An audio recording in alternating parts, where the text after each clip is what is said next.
Bonjour Anne Rondeleux. Bonjour. Merci d'avoir accepté mon interview. Je suis très heureux de te rencontrer et de pouvoir revenir sur ta carrière de comédienne et plus précisément dans le doublage sur les séries télé. D'autant que tu te fais très discrète, tu fais peu, voire pas du tout d'interview. Alors pour commencer, explique-nous comment tu es arrivée dans le milieu de la comédie.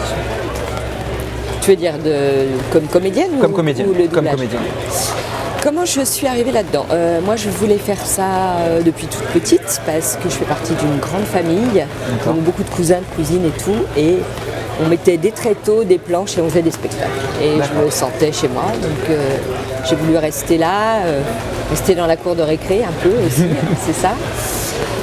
Donc j'ai décidé ça très tôt. Comment j'ai commencé? J'étais très copine avec, à l'époque avec Laurent Boutonnat, tu sais, qui est le manager et tout ça, l'auteur de Mylène Farmer. Donc j'ai commencé à tourner dans ses courts-métrages où il me faisait faire des trucs improbables. D'accord. Genre dévaler un escalier avec du sang de chien dans la bouche, comme ça, voilà. Okay. Aller dans l'eau avec un enfant soi-disant mort dans les bras, à Étretat sur les galets, moins 12. Ok. Voilà, donc j'ai commencé comme ça avec lui. Et puis après, j'ai commencé à prendre des cours. Et puis quelqu'un avec qui je prenais des cours m'a conseillé son agent. Okay. Qui cherchait, on commençait à être à la période où il y avait beaucoup plus de choses avec des tout jeunes. Donc moi j'avais 18 ans et j'en faisais 15 et demi, donc voilà. Donc j'ai trouvé un agent. D'accord. Tout bêtement. Et c'est comme ça que ça a commencé. J'ai commencé par les tournages et puis après le théâtre est venu ensuite. D'accord. Voilà. Et du coup ensuite est arrivé le doublage? Ensuite est arrivé le doublage. Comment ça s'est fait? C'est arrivé par quel... Alors par une de mes amies, une de mes copines, qui avait passé des essais pour il y avait un très très gros film avec qui avait été tourné par Juste Jacquin, tu vois qui c'est? Qui a tourné Emmanuel. Ah oui, il faisait beaucoup de cinéma comme ça. Il n'a pas fait que ça, hein, des films vaguement érotiques ou des films assez... C'était un photographe, c'était un grand photographe de mode.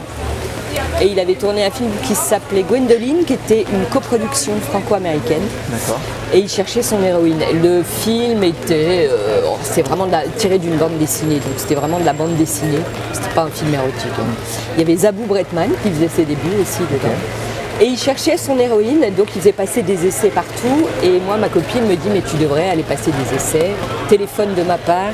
Je suis allée passer des essais une fois, 2 fois. J'avais jamais fait de doublage de ma vie. Je m'étais juste post-synchronisée sur des trucs que j'avais tournés. Et voilà, et ça s'est super bien passé. Mais à l'époque, je sais pas, j'ai dû faire le film en 10 jours. Ah oui. Ah ouais, c'était énorme. Conditions royales, voilà. Le héros, c'était Patrick Florsheim, qui a été super mignon parce qu'il m'a vraiment aidée. Moi, j'étais débutante. Donc, un gros coup de bol, hein, en même temps. Ouais. Voilà. Et du coup, après, ça s'est enchaîné comme ça. Et puis après, il y a des gens qui sont venus me chercher. Et puis après, Charme, de la société où ça se faisait, le patron de cette société allait beaucoup au théâtre. Et il m'avait vu au théâtre et il a dit qu'il voulait me faire travailler, il voulait que je travaille dans sa société, donc c'est comme ça aussi que... D'accord. Du coup ensuite on est arrivé des doublages réguliers avec des rôles conséquents, avec par exemple Match Anamique, par exemple, que tu doubles... Moi j'ai eu de la chance parce que j'ai commencé par des rôles... directement. Je ne sais pas ce que c'est que... Même c'était trop quoi. J'avais des rôles principaux dès le départ, comme Gwendoline et après d'autres rôles au cinéma. Là, sur les séries télé, sur Match Anamique par exemple, ça a commencé en 1990 sur Twin Peaks. Twin Peaks, voilà. Alors mais pour nous, ça a été extraordinaire cette série. Ouais. C'est-à-dire qu'on avait tous pas grand-chose à faire, parce qu'il y avait beaucoup d'acteurs. Ouais. Et je peux te dire que tous les acteurs restaient sur le plateau et on était comme ça. On découvrait l'univers de David Lynch et des séries qui sortent de l'ordinaire. Donc c'est là où j'ai commencé Match Anamique. J'arrive, Heidi. T'as repris des saucisses ce matin? Je n'arrivais pas à faire démarrer ma voiture. On a fait un petit câlin à son homme, hein. Ensuite, tu l'as suivi sur Witch of East End. Non, c'est pas un truc de charlatan, ça fonctionne. Ça marche sur les sorcières à qui on a pris les cheveux. Tu devrais pas le sous-estimer, je sais que ça fonctionne. Et plus récemment, du coup, depuis 2016, sur la série à succès de Netflix, Riverdale. Ouais. Comment tu t'es retrouvée sur le doublage de cette actrice? C'était un casting la toute première fois pour elle? C'était Twin Peaks et non, c'était la même société qui faisait Charmed, qui me faisait beaucoup travailler. Ouais. Et voilà. Et ce qui est marrant, c'est que dans Twin Peaks, il y a Sherilyn Fenn. Ouais. Parce que moi j'étais beaucoup sur Les Brunes aux yeux bleus, parce que c'était un peu comme ça, on distribuait un peu au physique. Donc j'étais épatée, que je ne doublais pas dans Twin Peaks, mais que j'ai doublé après, que je continue à doubler aussi. Donc c'est rigolo. Donc je sais pas du tout comment je me suis retrouvée sur ce personnage de Maid Chenami, mais voilà. Mais tant mieux parce que je l'aime bien. Des mots très forts qui sont le propre des héros. Avec vous dans le Southside, je suis Alice Smith pour RIVW. À partir des années 90, tu doubles Shannon Doherty, donc sur la très grosse série de l'époque Beverly Hills. Comment tu as vécu le doublage de cette série? Oh, c'est super, c'était vraiment génial. On s'entendait tous très très bien. Puis c'était assez drôle parce que moi j'ai quand même 10 ans de plus que Shannon Doherty. Donc j'ai joué l'adolescente alors que j'étais enceinte jusqu'aux dents de ma fille, par les contraceptions, machin. Mais franchement on était une super équipe. Et on se marrait bien, c'était très chouette. J'ai des très bons souvenirs de Beverly Hills. Ouais. T'as un rôle pour moi. Parce que tu crois que t'es la seule à pouvoir le jouer? Ce que je veux, c'est que t'arrêtes de me voler tout ce qui est important pour moi dans la vie. Donc tu es devenue par la suite sa voix récurrente, avec peu de temps après la fin de Beverly Hills, l'arrivée d'une autre grosse série phénomène, on en parlait tout à l'heure, Charmed. Très grosse série, donc qui rassemble encore aujourd'hui un grand nombre de fans.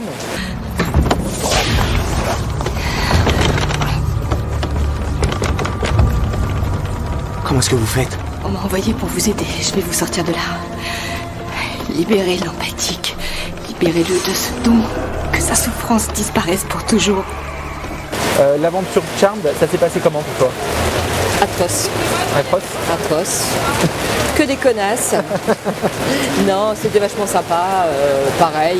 Mais moi, je suis pas restée très longtemps, je suis restée que 3 ans. 3 saisons. Non, c'était... je garde un très très bon souvenir de notre directeur artistique, Marc Bacon, que j'adore.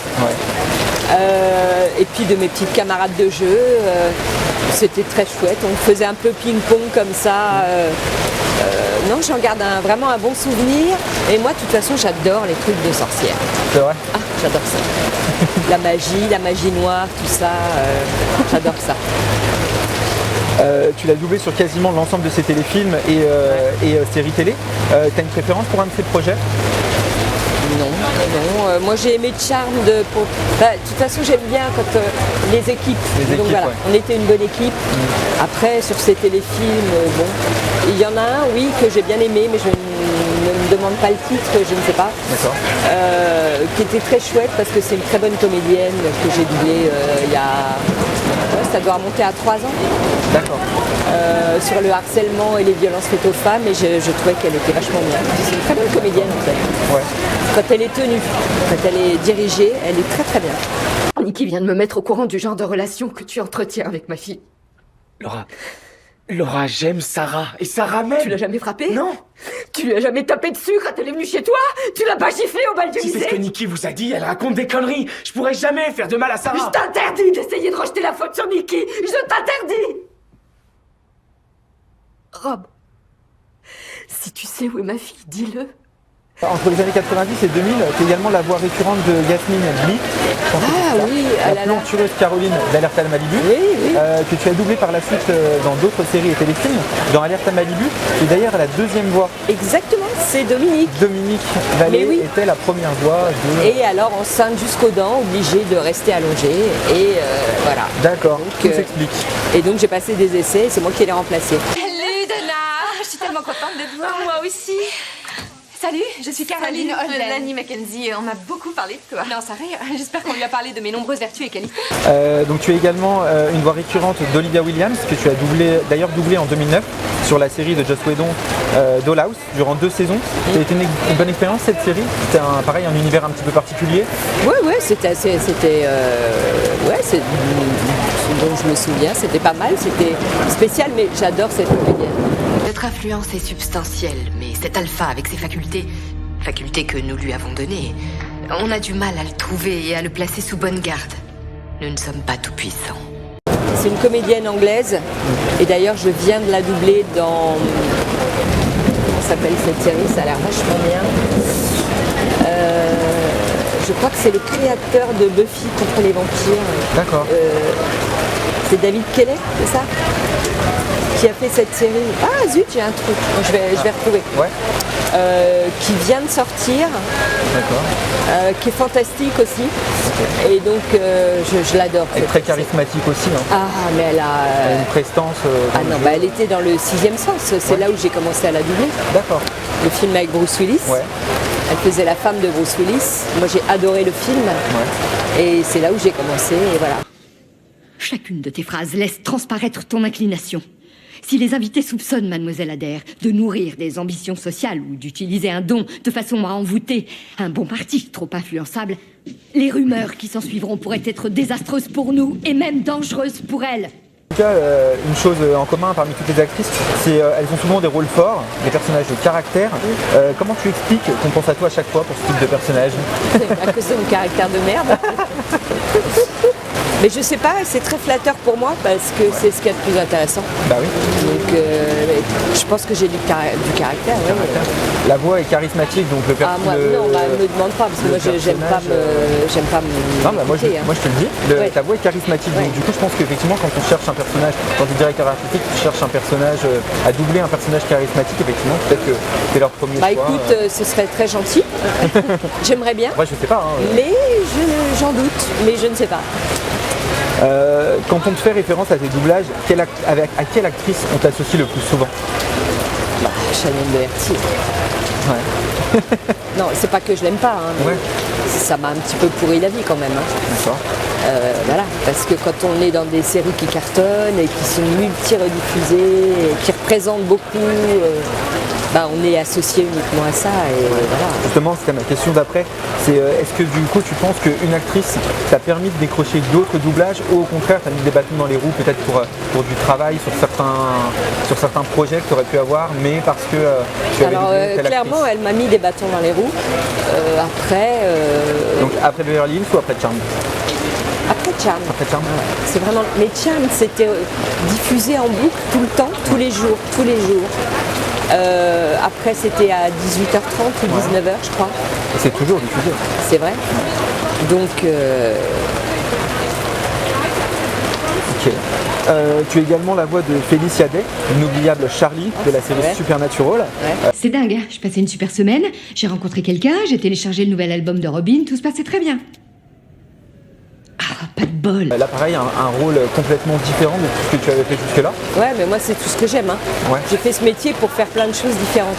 Je supporte pas de faire la même chose. Là, du coup, un personnage suis- un petit peu moins charismatique, plus dans la rigolade, Ouais, dans la ouais. dérision, etc.